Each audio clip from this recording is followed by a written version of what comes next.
The lawyer's words hit me like a punch to the gut.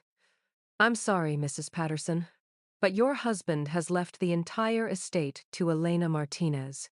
My coffee cup slips from my fingers, crashing to the marble floor of his pristine office. That's impossible. My voice sounds foreign to my own ears.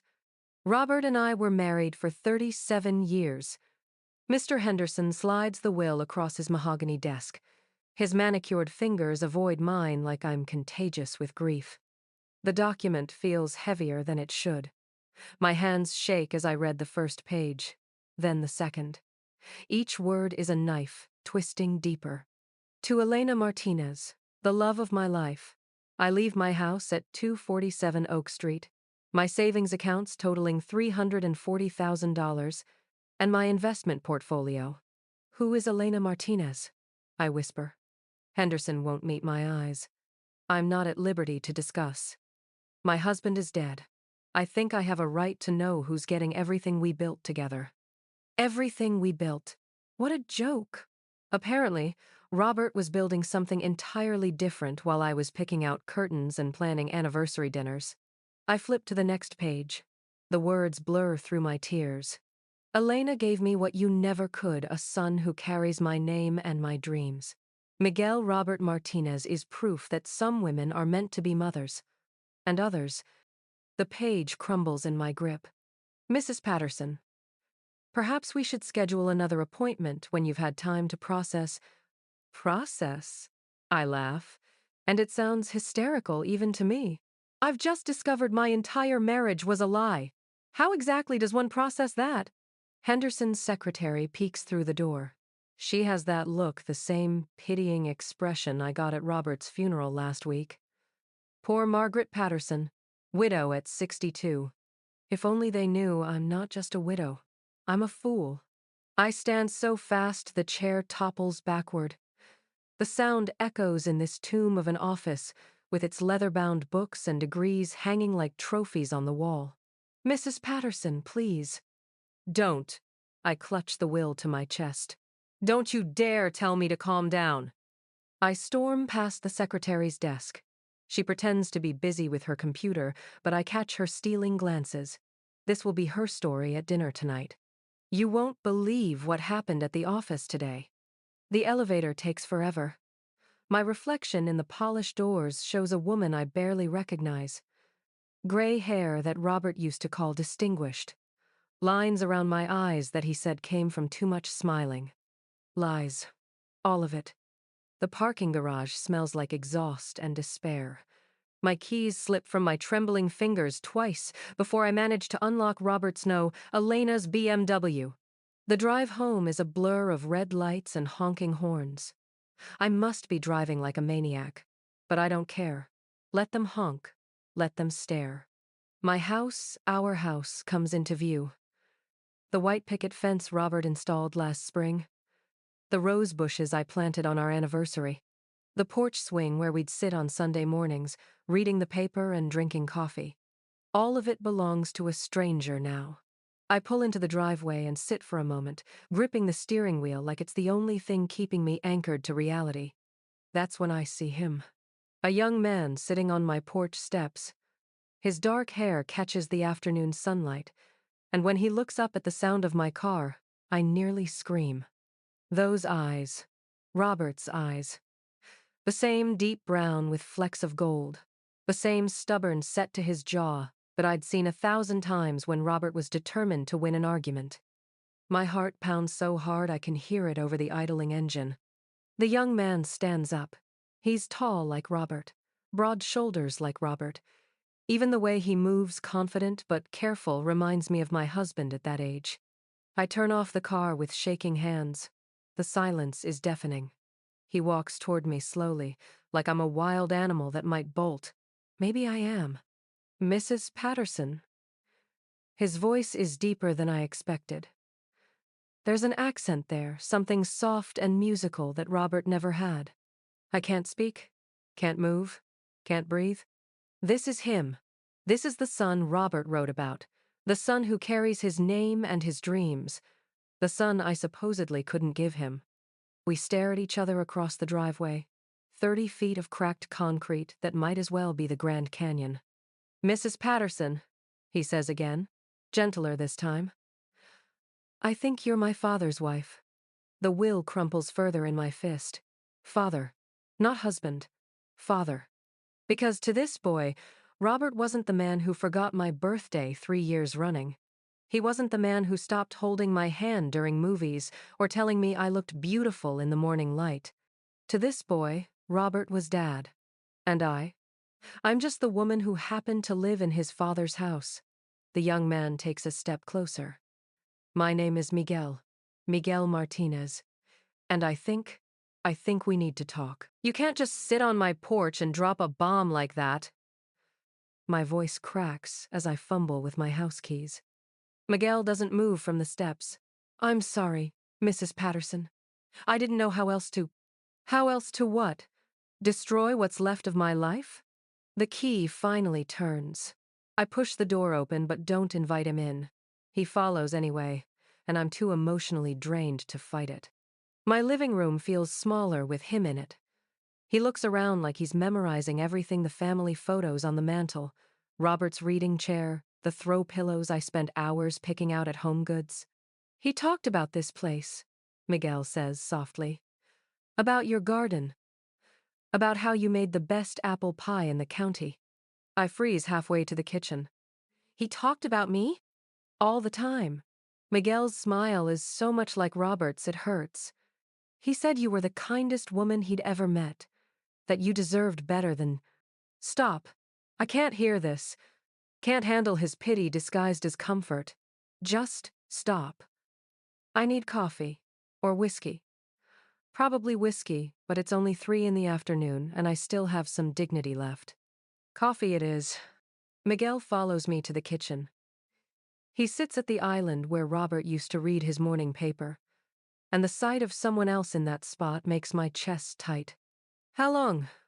I ask, measuring coffee with shaking hands. "How long what?" "How long has your mother been sleeping with my husband?" The coffee scoop clatters to the counter. Miguel flinches like I've slapped him. "It's not like that," he says quietly. "They were. Complicated." "Complicated?" I laugh. "But there's no humor in it. Is that what we're calling adultery now?" "Mrs. Patterson." "Margaret. If you're going to inherit my life, you might as well call me Margaret." The coffee maker gurgles to life. The sound fills the uncomfortable silence between us. Miguel pulls out his phone. His fingers hesitate over the screen like he's debating whether to show me something that will hurt even more. "I need you to understand something," he says. "My mom, she never wanted to hurt you. But she did anyway." He nods. "Yeah, she did." The honesty surprises me. I was expecting excuses, justifications, some sob story about star-crossed lovers. Miguel turns his phone toward me. The screen shows a photo of a little boy, maybe 6 years old, standing next to Robert at what looks like a baseball game. My breath catches. Robert is younger in the photo. His hair is still mostly brown, not the silver I fell in love with. He's wearing a Cubs jersey and a smile I haven't seen in years. "That's from my first Little League game," Miguel says. "He came to every single one." He swipes to the next photo. Robert pushing Miguel on a swing at a park I don't recognize. Swipe. Robert helping Miguel with homework at a kitchen table that isn't mine. Swipe. Robert and Miguel building what looks like a birdhouse in someone else's garage. Each photo is a punch to the gut. Not because Robert was cheating, I'm starting to realize it was more complicated than that, but because he looked so happy. Genuinely, radiantly happy in a way he never looked with me. "How old are you?" I whisper. 22. 22 years. Robert had been playing father to this boy for 22 years while I was playing wife to a ghost. "He taught me how to change a tire," Miguel continues, swiping through more photos. "How to throw a curveball. How to ask a girl to prom without stuttering." I want to look away, but I can't. It's like watching a car crash in slow motion. There's Robert at Miguel's high school graduation, beaming with pride. Robert at what looks like Miguel's college send-off, his arm around a beautiful Hispanic woman who must be Elena. Elena, the other woman. Except looking at these photos, I'm starting to wonder which one of us was really the other woman. He went to your graduation? I ask. Every year. Elementary, middle school, high school, college. Miguel's voice is soft with memory. He said he wouldn't miss it for the world. My coffee mug trembles in my hands. Robert missed my college reunion last year because of a work emergency. He missed my sister's funeral because he was too sick to travel. All lies. Your wedding photos, Miguel says, nodding toward the mantel. He's smiling, but his eyes, they look sad. I follow his gaze to our wedding portrait. 37 years of marriage condensed into one expensive frame. Robert in his tuxedo, me in my grandmother's dress, both of us young and hopeful and completely clueless about what we were really signing up for. Miguel's right. Even then, Robert's smile doesn't quite reach his eyes. He loved you, Miguel says quickly, like he can read my thoughts. In his own way, he did love you, but not the way he loved her. It's not a question. We both know the answer. Miguel swipes to another photo. This one stops me cold. It's recent, maybe from last Christmas. Robert is sitting in an armchair that looks exactly like the one in our living room, but the room is different, smaller. Elena is perched on the arm of the chair, her hand resting on Robert's shoulder. Miguel is kneeling beside them, all three of them grinning at the camera like they don't have a care in the world. They look like a family. A real family. Not the careful, polite arrangement Robert and I had perfected over the years. Not the quiet dinners and separate bedrooms and conversations about weather and grocery lists. This is what love looks like. Messy and complicated and real. She made him laugh, Miguel says, watching my face. Even when she was angry with him, even when they fought about him not leaving you, she could always make him laugh. He fought about leaving me? For years, Mom kept telling him he had to choose, that it wasn't fair to either of you. Miguel pockets his phone. But he said he couldn't break your heart like that. I almost laugh. So instead, he left it in his will for a stranger to do. That wasn't supposed to happen. Miguel's voice turns urgent. Mom was supposed to talk to you first, explain everything. But then Dad died so suddenly, and the lawyers moved faster than we expected. The kitchen falls silent, except for the ticking of the clock above the stove. The same clock Robert and I bought on our honeymoon in Vermont, another relic from a marriage that was apparently built on quicksand. Miguel looks up from his empty coffee cup, and those eyes, Robert's eyes, meet mine with something that looks like sympathy. He never told you about us, did he? He asks quietly. I shake my head. I can't trust my voice. Miguel takes a deep breath, like he's gathering courage for what comes next. But Mrs. Patterson, there's something else you need to know about why he left us everything. I'm not going to like what you're about to tell me, am I? I grip my purse tighter as Miguel parks outside a rundown apartment complex. He turns off the engine but doesn't look at me. Probably not. Then maybe I should just go home and pretend this day never happened. The building in front of us looks like it's held together by hope and duct tape. Paint peels from the siding like old scabs. This is where my inheritance went? This is what Robert chose over our beautiful home with its manicured lawn and two-car garage? Miguel finally meets my eyes. She's sick, Mrs. Patterson. Really sick. That's part of why I don't care if she's dying. The words come out harsher than I intended. She destroyed my marriage. Number Miguel's voice is quiet but firm. She didn't. He gets out of the car before I can ask what he means. The hallway smells like cigarettes and broken dreams. Our footsteps echo on cracked linoleum as we climb to the second floor. A baby cries somewhere behind thin walls. A television blares a Spanish soap opera. Miguel stops at apartment 2B and knocks softly. Mama? It's me. I brought her. The door opens. and I'm face to face with the woman who stole my life. Except she's not what I expected. Elena Martinez is tiny, maybe 5 feet tall and so thin a strong wind could knock her over. Her dark hair is wrapped in a colorful scarf, but I can see the bare patches underneath. Chemotherapy. She's wearing an oversized sweater that hangs off her frame like a tent. Her skin has that gray pallor I recognize from visiting cancer wards with my church group. This is my enemy? This fragile bird of a woman who looks like she might crumble if I spoke too loudly? Mrs. Patterson. Her voice is barely a whisper, but there's something musical about her accent. Please, come in. Her apartment is smaller than my walk-in closet. The furniture looks like it came from garage sales, but everything is spotless. Family photos cover every surface, mostly pictures of Miguel at different ages, but I spot Robert in several of them. My Robert, laughing, relaxed, looking at Elena like she hung the moon. Sit, please. Elena gestures to a faded floral couch. Would you like some tea? I didn't come here for tea. I remain standing, arms crossed. I came for answers. Elena nods like she expected this.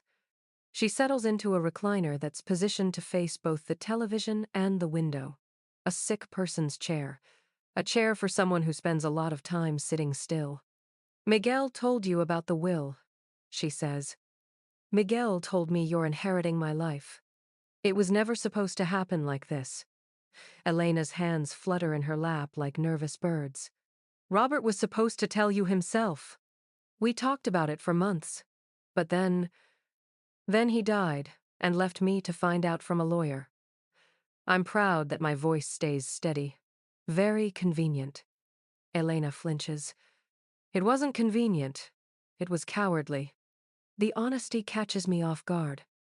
I was expecting defenses, excuses, not agreement. I loved Robert, Elena continues, but I never respected his cowardice. Not about this. Miguel moves to the kitchen, really just a corner with a refrigerator and a 2-burner stove. He busies himself making coffee, but I can tell he's listening to every word. How long? I ask. How long what? How long were you sleeping with my husband? Elena's laugh turns into a coughing fit that racks her entire body. Miguel rushes over with a glass of water, and she waves him away. 23 years, she says when she can breathe again. 23 years. I do the math. That means it started just 14 years into my marriage. Right around the time Robert started working late more often. Right around the time he stopped reaching for me in bed. But it wasn't what you think, Elena says quickly. Not at first. She reaches for a shoebox on the coffee table. Her movements are careful, like everything hurts. Miguel, help me. He lifts the lid for her, revealing a collection of papers, photographs, and what looks like official documents. Elena pulls out a folded piece of paper and hands it to me with shaking fingers. It's a marriage certificate. Robert James Patterson and Elena Rose Vasquez, dated the 15th of August, 1985. I don't understand. The paper trembles in my hands. This is impossible. Keep reading. I scan the document. The signatures look real. The official seal looks legitimate. The date. The date is 3 years before Robert and I got married. This is fake, I whisper. Elena shakes her head. Check the courthouse records. It's all there. She hands me another document. This one makes the world tilt sideways. Divorce papers. Robert James Patterson and Elena Rose Vasquez. Filed but never finalized. Never signed by the judge.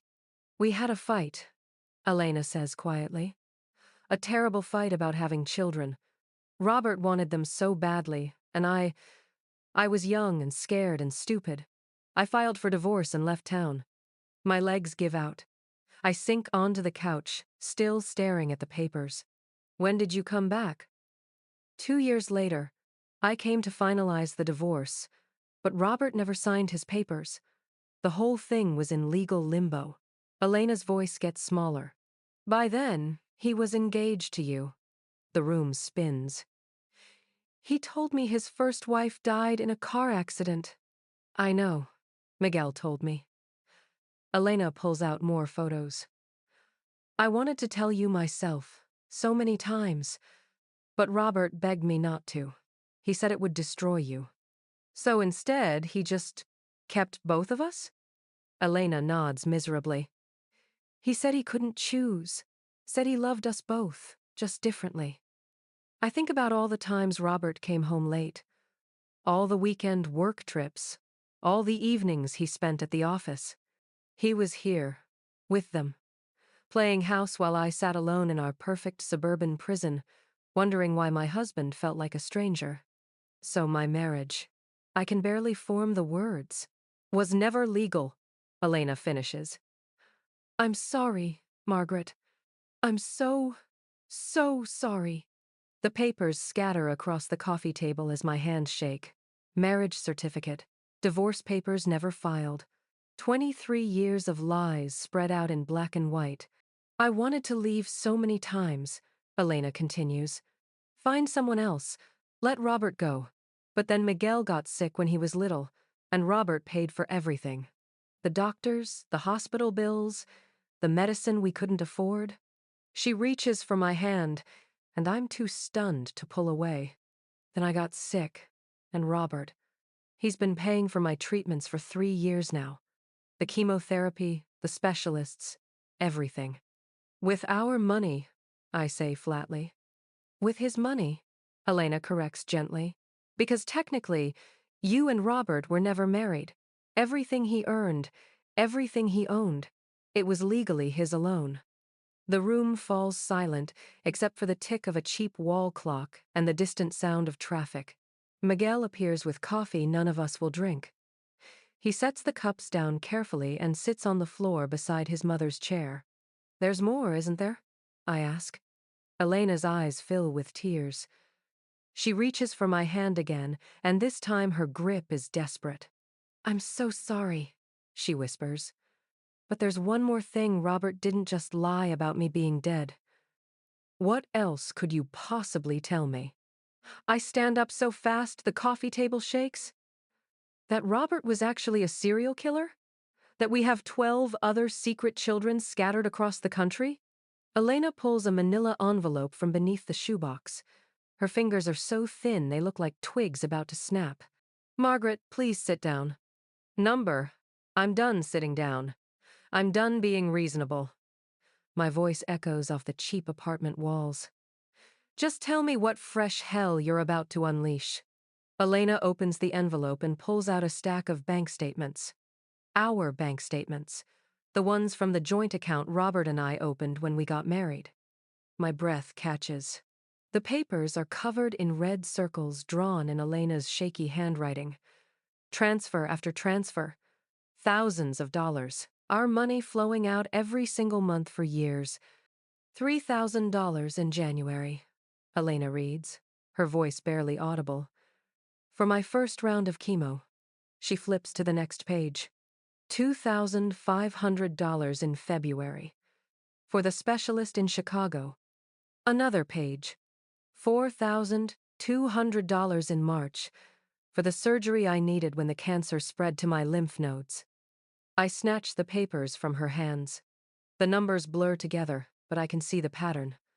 Month after month of transfers to an account I never knew existed.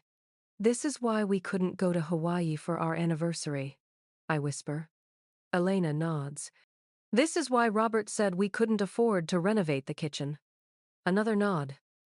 This is why he made me feel guilty every time I wanted to buy something nice for the house. He didn't want to lie to you about the money, Elena says. But he couldn't tell you the truth either. I flip through more statements.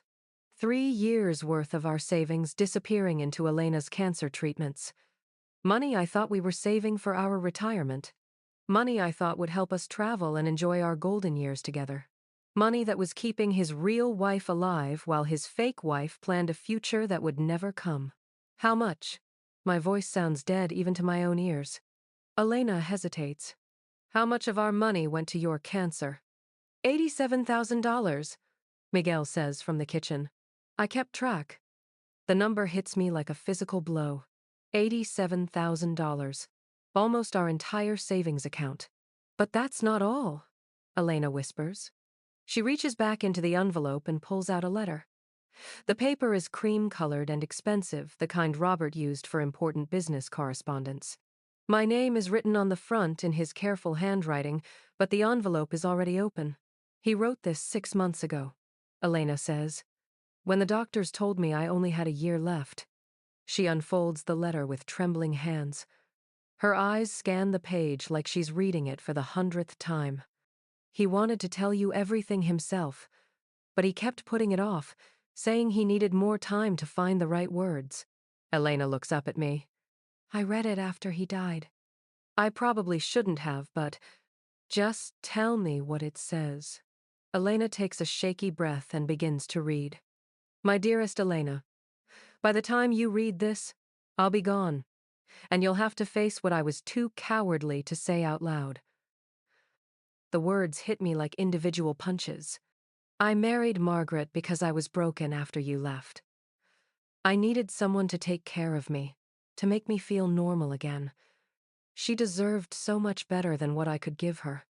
My legs give out. I collapse back onto the couch. I tried to love her the way she deserved, but you were always there in my heart, taking up all the space. She knew something was missing, even if she never said it out loud. Elena's voice cracks. She stops reading and looks at me with tears streaming down her face. I can't read the rest. Yes, you can. The words come out flat and cold. Read it all. Elena wipes her eyes and continues. Margaret gave me 37 years of her life, and I gave her nothing but a lie wrapped in pretty paper.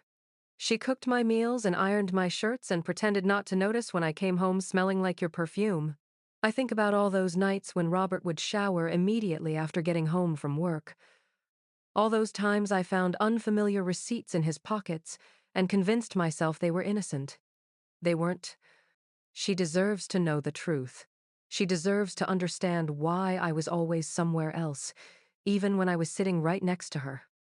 Elena folds the letter carefully and places it on the coffee table between us. There's more, she says quietly. More what? More letters. To Miguel, to his friends, to lawyers. Elena's voice is barely a whisper. He planned everything, Margaret. Every detail of what would happen after he died. I stare at the folded letter on the table. Robert's final confession. His admission that our entire marriage was built on his inability to get over another woman. 37 years of my life reduced to a consolation prize. He used me, I say finally. Elena doesn't deny it. He used me to play house while he waited for you to come back. Yes, the honesty is brutal, but somehow I'm grateful for it. No more lies, no more pretty explanations. Miguel sits on the floor beside the coffee table, his head in his hands. This can't be easy for him either, learning that his father was capable of such elaborate deception. I should have stopped it, Elena says. Years ago, I should have made him choose. Why didn't you? She gestures weakly around the tiny apartment. Look at this place. Look at me. How could I compete with your life? Your house? Your security? But you had his heart. Elena nods. And you had everything else. We sit in silence, surrounded by the evidence of Robert's double life. Bank statements and love letters and legal documents that prove everything I believed about my marriage was fiction. I stand up slowly, every muscle in my body aching like I've been in a car accident. I need to go. Margaret, wait. I'm already at the door when Elena calls out. Wait, he left something for you too. She struggles to stand, Miguel helping her to her feet. She reaches into the envelope one more time and pulls out another letter. This one is thicker, heavier. He made me promise to give this to you, Elena says, holding out the envelope. After you knew everything. My name is written on the front in Robert's handwriting, but this envelope is sealed. I take it with numb fingers. Whatever's inside, It's the last thing my husband, my fake husband, will ever say to me. I rip open Robert's letter the second I walk through my front door, the door that's no longer mine. My hands shake so badly I nearly tear the paper in half. The envelope is heavier than I expected. There's something else inside besides the letter.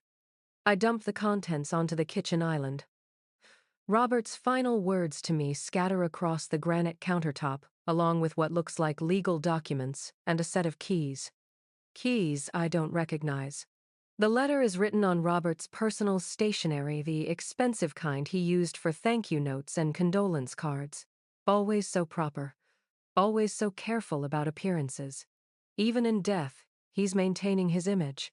I unfold the pages with trembling fingers. His handwriting looks shaky, different from the confident script I knew. This was written by a dying man. My dearest Margaret, if you're reading this, then Elena has told you everything, and you finally know what a coward I truly was. Dearest Margaret, after 37 years of marriage, after destroying my entire world, he still can't manage to say he loves me. I know there's nothing I can say that will undo the pain I've caused you. I know you must hate me right now, and I don't blame you. I hate myself. I laugh, but there's no humor in it. The sound echoes through my empty house, Elena's house, and comes back to me hollow. Hate him? I'm too tired to hate him. Hate requires energy, and Robert has taken all of mine. You deserve to know that what we had wasn't entirely a lie. In the beginning, I did try to love you. I wanted to love you. You were everything Elena wasn't: stable, kind, patient. You would have made any man a wonderful wife. Would have made. Past tense. Like I'm already dead. But my heart was broken when I met you, and broken hearts don't heal the way we want them to. You tried so hard to put me back together, Margaret. You gave me everything you had to give. It wasn't your fault that it wasn't enough. The letter blurs as tears I didn't know I was crying splash onto the paper. I wipe my eyes with the back of my hand and keep reading. I know you probably think Elena seduced me away from you, but that's not how it happened. I never stopped looking for her. Even while I was standing at the altar promising to love and honor you, part of me was wondering if she might walk through those church doors and stop the wedding. I remember our wedding day. How Robert kept glancing toward the back of the church during the ceremony. I thought he was nervous. I thought it was sweet. I was such a fool. She came back into my life when Miguel was 5 years old. She needed help, and I couldn't turn her away. I told myself I was just helping an old friend. But the moment I saw her again, I knew I'd never stopped loving her. I should have left you then. I should have been brave enough to set you free to find someone who could love you the way you deserved. Instead, I took the coward's way out and tried to have both of you. The paper crumples in my grip. 32 years. He had 32 years to make a different choice, and he chose to lie to both of us. I want you to know that the man you lived with wasn't completely fake. The part of me that enjoyed our quiet Sunday mornings, that was proud when you won the church bake-off 3 years running, that worried when you had that scare with the mammogram that was real. Sunday mornings, when we'd sit on the porch with coffee and the newspaper, not talking but comfortable in the silence, I thought those were the moments when Robert seemed most content. Maybe they were the only moments when he wasn't pretending. I know this doesn't make up for anything, but I've tried to provide for your future. There's a bank account in your name, money I kept, separate from what I spent on Elena's treatments. It's not much, but it should be enough for you to start over somewhere. I look at the documents scattered on the counter. Sure enough, there's a bank statement with my name on it. The balance makes me gasp. $127,000. It's more money than I've ever had in my own name. Money that's actually mine. With no strings attached, no shared decisions, no permission needed. There's also the deed to the cabin at Lake Geneva. I know you always loved it there. You said it was the only place where I seemed truly relaxed. Maybe now you can understand why it was the only place where I didn't have to choose between my two lives. The cabin, where we spent our anniversary every year for the first decade of our marriage. where Robert would actually hold my hand while we walked along the shore, where he would look at me like he was really seeing me. I thought those weekends were special because we were away from the stress of everyday life. But they were special because Elena wasn't there. I know none of this makes up for the lies. I know it doesn't give you back the years you wasted on me. But maybe it can give you a chance to discover who you are when you're not trying to fix someone else's broken heart. You were never the problem, Margaret. You were just the solution to the wrong equation. I'm sorry. For all of it. You deserved so much better than the half-life I gave you. Robert. The letter ends there. No love, no forever yours, no romantic closing. Just his name, written in that shaky hand. I sit in the golden afternoon light streaming through the kitchen window, the window I washed every Saturday for 37 years, and try to figure out how I feel. Angry? Yes. Heartbroken? Definitely. But there's something else. Something I haven't felt in years. Relief. The keys on the counter catch the light. Cabin keys. Freedom keys. My phone buzzes with a text message. This is Miguel.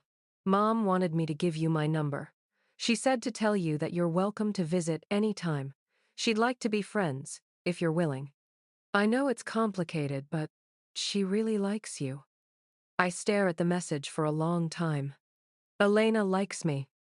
The woman who shared my husband for 23 years, who got his real love while I got his polite affection, who's dying of cancer while I'm healthy and free, she likes me. And the strangest part is, I think I like her too. I walk through the house one last time. The house that was never really mine. Robert's reading chair. The family photos on the mantel, all fake smiles and hollow promises. In our bedroom, I pull out a suitcase and start packing. Not everything, just the things that are actually mine. The quilt my grandmother made, the books I bought with my own money, the jewelry I inherited from my mother. Everything else can stay with the house. Let Elena and Miguel decide what to do with Robert's things. Let them sort through the remnants of his double life. I'm done being the caretaker of someone else's secrets. An hour later, my car is packed with the pieces of my real life. As I back out of the driveway for the last time, I catch sight of myself in the rearview mirror. For the first time in years, my eyes aren't sad. The drive to Lake Geneva takes 2 hours. 2 hours to think about everything I've learned, everything I've lost, everything I might still find. By the time I pull into the cabin's gravel driveway, the sun is setting over the water. The place looks exactly the same, small and cozy and honest in a way my suburban palace never was. I carry my suitcases inside and stand in the living room where Robert and I used to sit by the fireplace, reading books and pretending we were happy. Maybe I can actually be happy here. My phone buzzes again. Elena this time. Miguel told me you have my number. I wanted you to know if you ever want to talk about him, I'm here. We both loved him. We both got hurt by him. Maybe that gives us something to build on. I type back before I can second-guess myself. I'd like that. Maybe next weekend? Her response comes immediately. I'd love that. I don't know what comes next, but as I watch the sunset paint the lake in shades of gold and pink, I realize something that surprises me. I'm finally ready to discover who I am when I'm not living someone else's lie.